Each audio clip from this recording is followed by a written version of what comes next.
Joshua had always felt like an outsider. At 13, he was painfully aware that he could perceive things that eluded others, shadows flickering at the edges of his sight, whispers that barely brushed against his ears. It was a melancholic autumn afternoon when it first happened. He sat alone on a park bench, sketching the trees in his notebook, when an unsettling chill crept down his spine. Suddenly, a ghostly figure materialized beside him, a girl no older than 8, her eyes filled with fear and sorrow. "Help me," she whispered, her voice barely audible, like the rustling of dying leaves. Joshua blinked, and the world around him dimmed for a moment. He could see her clearly now, her tattered dress, the dirt smudged across her cheeks, and the way she clutched a small, worn doll, as if it were her only comfort. "Who are you?" he asked, his heart pounding in his chest. "I'm Emily," she replied, her voice quivering. "I can't find my way home." From that moment, Joshua's life took a dark turn.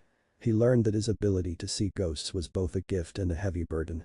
He could communicate with the spirits of the departed, but he also bore the weight of their unresolved pain. Emily became his first friend in this lonely existence. She shared the haunting story of the day she was taken from her family and how she had wandered the earth ever since, searching for solace that never came. As weeks dragged on, Joshua grew more skilled at navigating the spirit realm, yet the burden only deepened. He discovered that he could not only see the dead, but also catch glimpses of a grim future. One day at school, he touched the hand of a boy named Joe during a group project. A vision flashed before his eyes, a car racing down a slick road, tires screeching, and then an engulfing darkness. Joshua's heart sank. He knew Joe was destined to die in a car accident, but dread paralyzed him. What could he do? The thought of warning Joe felt like an impossible weight to bear. Days turned into weeks, and Joshua wrestled with his choice. He watched Joe laugh with friends, blissfully unaware of the fate that loomed over him. Joshua longed to reach out, to save him, but he felt trapped in a web of uncertainty.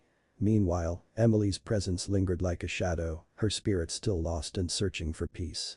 One evening, as the sun sank below the horizon, Joshua sat in his dim room, Emily's ghost hovering nearby.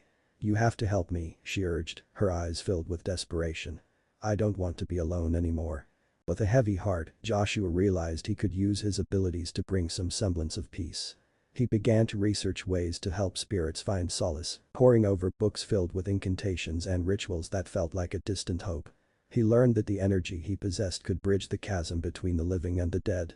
The following weekend, he invited Emily to the quiet corner of the park where they first met. With a trembling voice, he recited the words he'd memorized, feeling the warmth of his energy flow through him, though it felt fragile. As he spoke, the air shimmered, and Emily's form began to glow.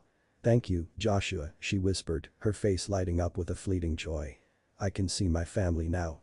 With a final bittersweet smile, she faded into a cascade of sparkles, finally free, leaving Joshua alone once more.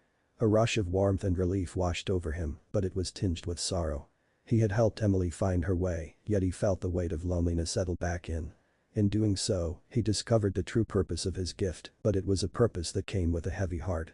He could help others, not just the spirits but also the living, yet the burden of their pain would always remain. With a sense of dread, Joshua approached Joe the next day. "Hey, can we talk?" he asked, his heart heavy. He shared his vision, his fears, and his desperate desire to help.